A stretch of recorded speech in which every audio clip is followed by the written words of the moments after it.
Today we're going to be talking about discerning the call to plant. Family, multiplication, restoration. I'm Dhati Lewis. Join me, Noah, Oldham and Heiden Ratner, as we come to you from Atlanta, St. Louis, and Las Vegas, as we seek to add value to your church planting journey. We'll have real-time, authentic conversations that are relevant to the life of the church planter and pastor. Join us as we hear from leaders of this movement from across North America and discover what it really takes to plant churches everywhere for everyone.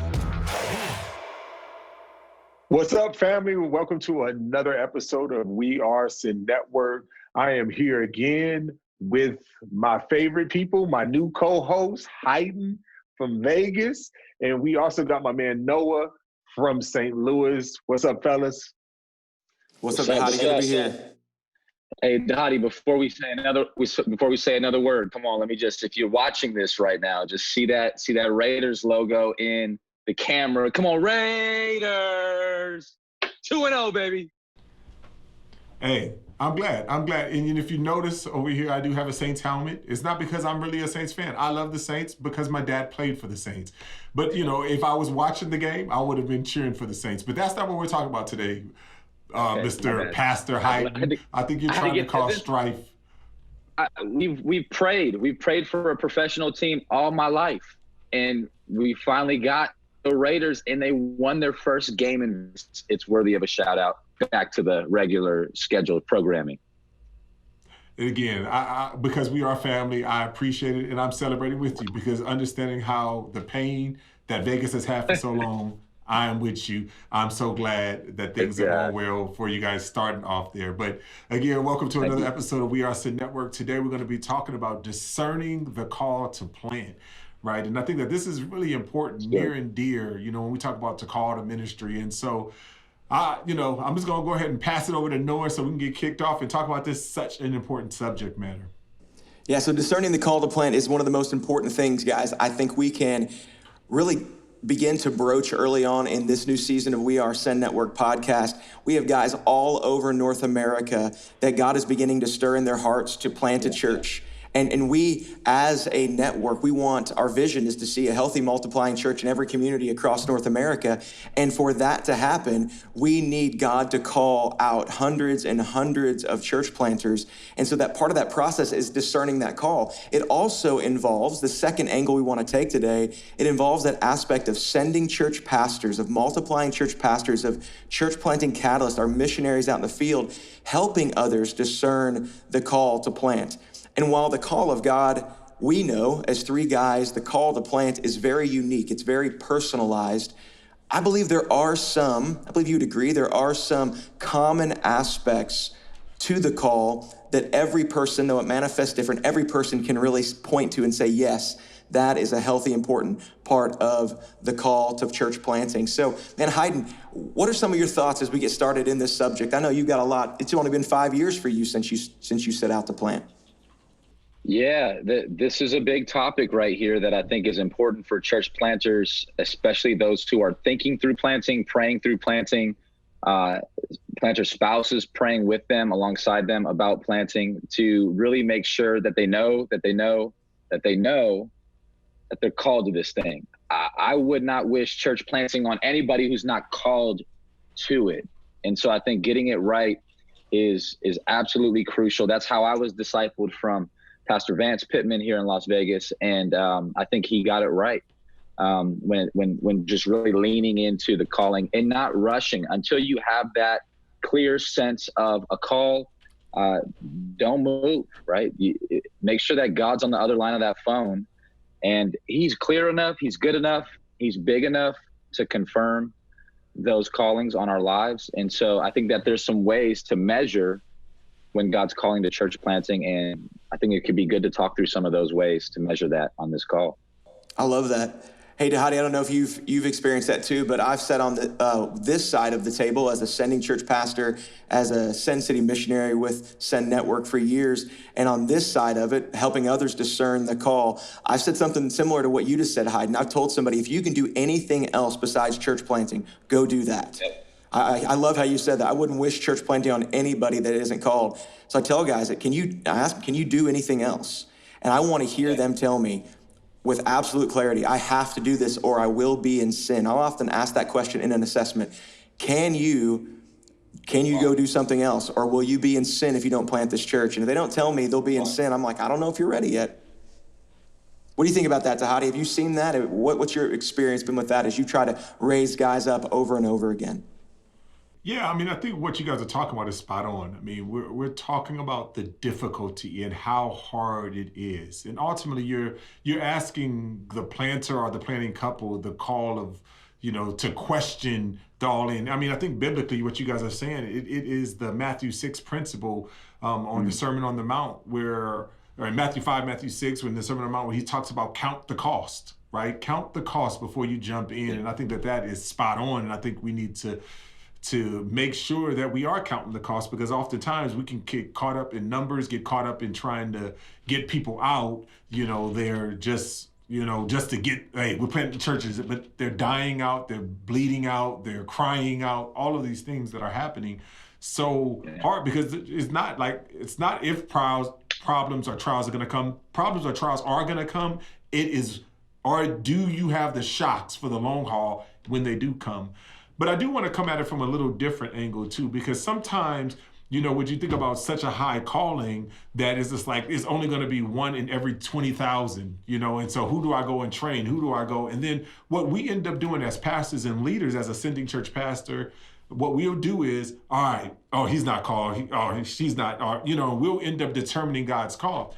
I think what we have to do as pastors and as sending church pastors is that we got to learn how to train the qualified, not just simply training the called, right? And I think most of our systems is that we're only about training the called versus training the qualified. There's not many churches that have a system that's set up where you are training everyone, right? Most of our systems are set up from the vantage point of, it kind of goes like this. You tell me that you're called, then I assess whether or not I believe you or not, and then I set up a system or a program to help develop that.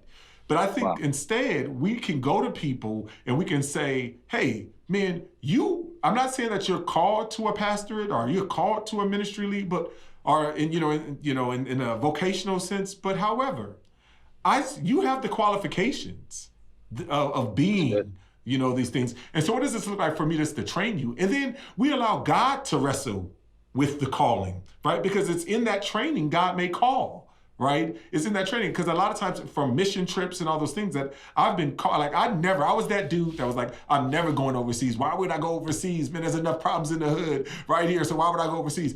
Once I went overseas, I was like, oh man, I got to go next week. I got to go next month. Like because it's just a totally different aspect of being able to see God. And I really, got that from Clint Clifton, one of our directors at the Send Network. He talked about training the qualified and not just simply the call. Man, that's really good. I love that. We don't want to make sure that we don't shoot ourselves in the foot in this church planting game by just saying, only until you tell me you're called am I going to put any kind of investment. But if we're making disciples and training up leaders, out of that pool, we're going to see a number of people called because they've been given opportunity to exercise those things. Man, Heiden, I love, you are slowly, maybe not slowly, quickly becoming one of my favorite preachers. I'm listening to you a lot now. You have this style about you that just, it's catchy for me. You make things sound really good. When it comes to this subject, you've got some aspects to the call that you believe that every church planter should have.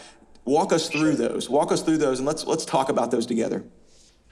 Yeah, what I've found is really a threefold calling when it comes to measuring this call to church planting. And if I can just give you three words to really tap into, I'd say the first one is aspiration. Aspiration, in other words, to have that Isaiah fire in your belly to ministry in a specific context that looks like church planting. For example, do you feel called to preach? Do you feel called to lead? Do you feel called to this location? Do you feel called to this space? And you just can't escape it. You're dreaming about it. You're thinking about it. You feel it. You're like, man, I know y'all want to talk about this, but I just can't. I got this aspiring, I got to go.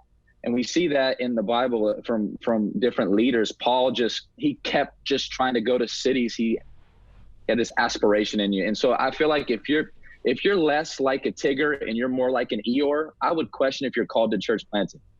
If God has to pull you, because I don't got no passion.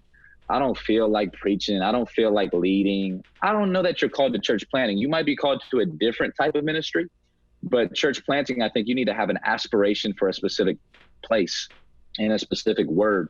The second thing I would say is affirmation, and that the call is oftentimes affirmed by key leaders in your life that know you, that know your spouse, if you're married, that know your walk, that can be able to say, hey, look, you might not even see this in yourself, but kind of like what Dhati was saying, I see this in you. I'm affirming. If it wasn't for key leaders in my life in college, and then after college, and then in different local churches I was serving in, that took time to pull me aside and say, hey, I just want to tell you, I affirm church planting in your life. You might not really see it yet. It might not happen tomorrow, but God's calling you to plant churches. And dude, you need to really explore that. I just started to hear that affirmation around me.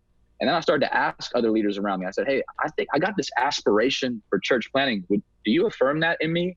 And just starting to hear an overwhelming yes.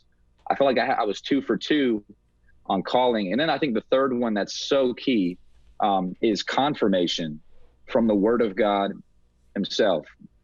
Sometimes we say it like this: if God calls you to it, right, he's going to bring you through it. And I love how Pastor Vance Pittman says it. He says, you can't stop something that you never started. And when God calls you and he calls you through his word, you're able to go back to that word from the word and really stand on that word and lean into that word. Everybody else could tell you, hey, you should quit. You should stop. You should throw in the towel. But if you got a word, that word is strong. If you just have aspiration, it's not strong enough. You can get inspired by something else. If you have affirmation, you can get affirmed by other things as well. But when you got a word from God, that can see you all the way through till you get to heaven. And so I wrestled with that when I was really stepping into church planting, Nina and I together with, okay, I got these two, but God, can you confirm through your word? I remember just reading in Mark chapter 5, where Jesus heals the demon-possessed man and then sends him back home to tell his friends about what God had done in his life. That word jumped off for me and said, this is you in this text. Go. And I needed that. I've returned back to that every year, especially in times of discomfort. So those are my three: aspiration, affirmation, confirmation. I love that. Dhati, I want us to talk a little bit about that aspiration for guys, because different guys are going to have different personalities and it's going to take on a different angle. I mean, it is clear that Heiden Ratner has an aspiration and he has a call to Las Vegas. That dude can't be on a podcast without, repping his city. He loves his city. But I know that some guys, church planters, that didn't feel called to a specific city or a specific neighborhood, they felt called in a different way. What are some different ways, Dhati, you think that guys are going to have this aspiration, this fire in their belly? How is that going to manifest? Yeah, I think one of the things, what Pastor Heiden has been saying is this idea of 1 Timothy chapter 3 is, this idea of a call to be an elder, right? That's really what we're talking about, right? If any of you have a desire to be an elder, I think that is a critical piece. And I think that is we can't look at it as simply a profession in a sense, but it's a call because you are an elder, you are an overseer, you are a shepherd, you are a pastor. You will be responsible for the lives of people. You will incur stricter judgment. All of these warning passages and all of these passion scriptures and passions, and I think that's critical. So if there's this fire in you to do that, because if you don't have it, it's going to be hard anyway.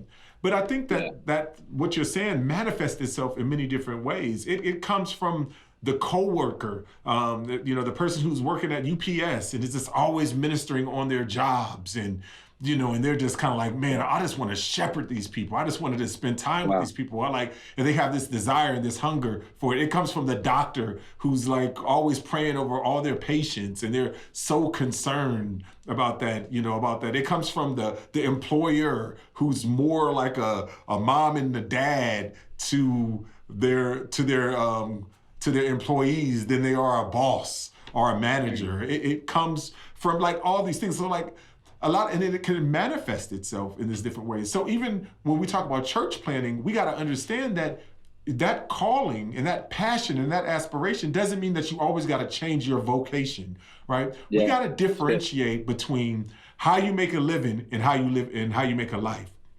How you make a living could be different things. Sometimes Paul was a tent maker, and that's how he made his bread. But sometimes Paul was like dependent on the local church to sponsor him. He was kind of going in full time. So let's separate the difference between our call and our passion for something and things, because a lot of times if I get on fire for God or I have this burden to shepherd people or to connect, that we automatically assume that means the church, full-time vocational. And this is why, at the Sin Network, we talk about, we say this idea of, there's co-vocational and all of that. And even that blueprint, I constantly tell people, every covenant member is either a co-vocational church planner or a co-vocational church planning team member. What do I mean by that? Our goal is that we are like, you are going to either one day potentially be a part of a church planning team where you're planning and you are, a part of a team, or you going to be the one leading that team, and because we all are called to be missionaries. We are all called to be missionaries. And so I just think that we got to differentiate, like when we talk about that passion, because there is a certain passion that you have to shepherd people, to minister, to be that Titus 2 woman, to be that a shepherding elder, or to be that church planner, to be that elder pastor. And I think that being able to differentiate, because it's hard work.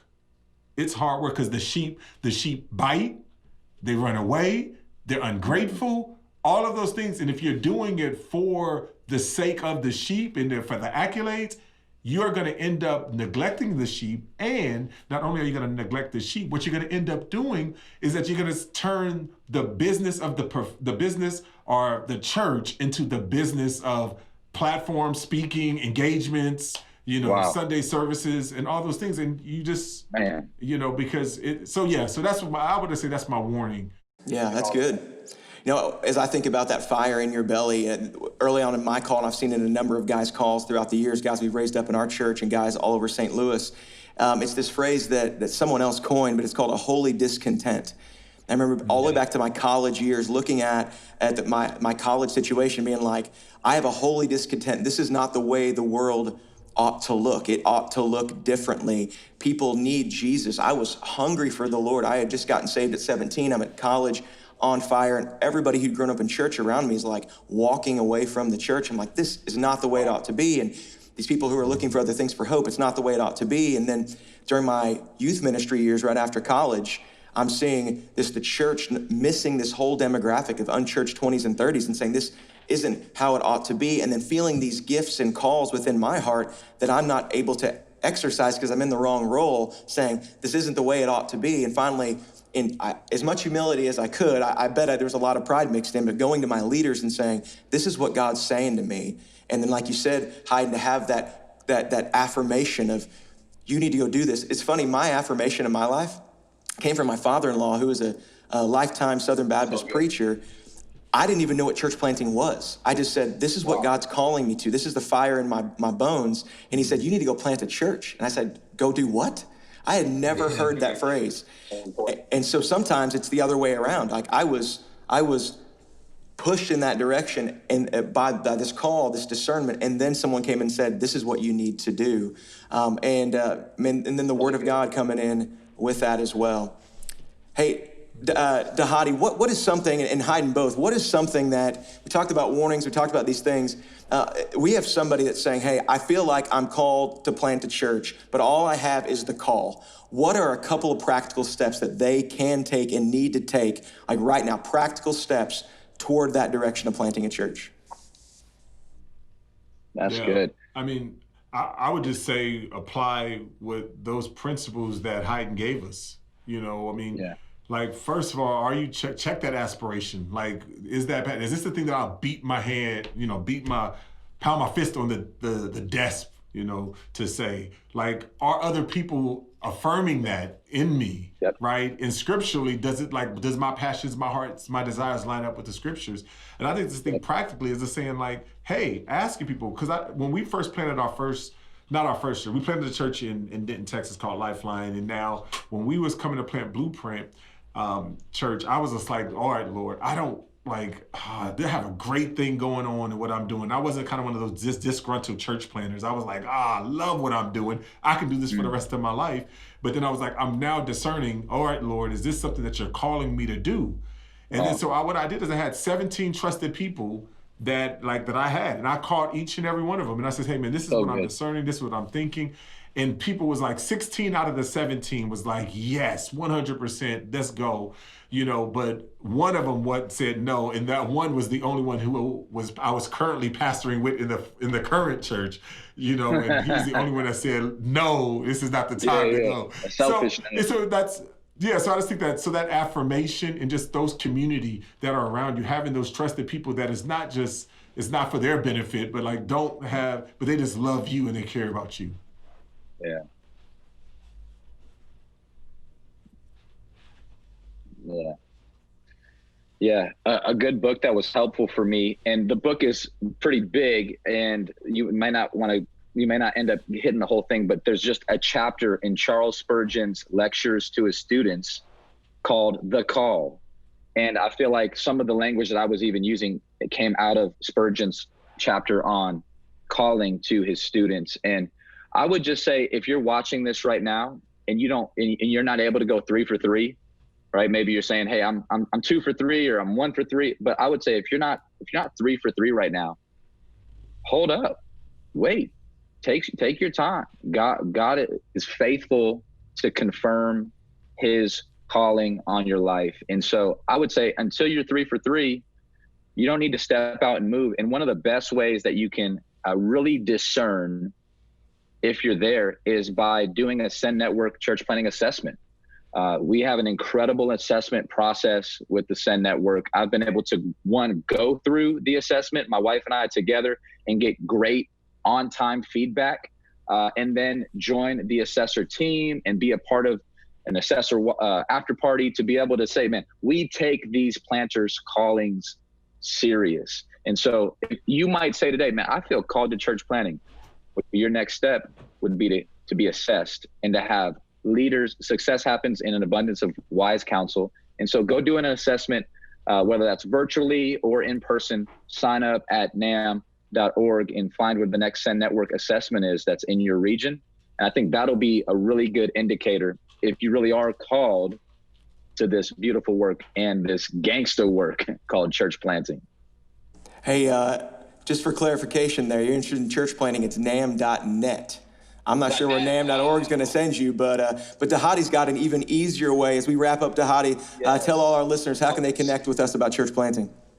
Great. Yeah, and I would just want to add on this too. As a sending church, if you are helping, you got some qualified people that are wrestling or kicking the tires, we have pre-assessments as well that you can be a part of, that's online, and you can do some pre-assessment things. It's sort of like, kind of the pre-engagement counseling, right? You got the engagement counseling, but then you got the pre-engagement counseling. And so we have it all. So just to help you, as whether you're a sending church or whether you're a potential church planting couple, we want to come alongside you in a way. And if you want any of that type of information, please text to Send Network. That's 2 words, Send Network, to 888-123. Send Network to 888-123. And then we will follow up with you. Again, welcome and appreciate you being with us for another episode of We Are Send Network.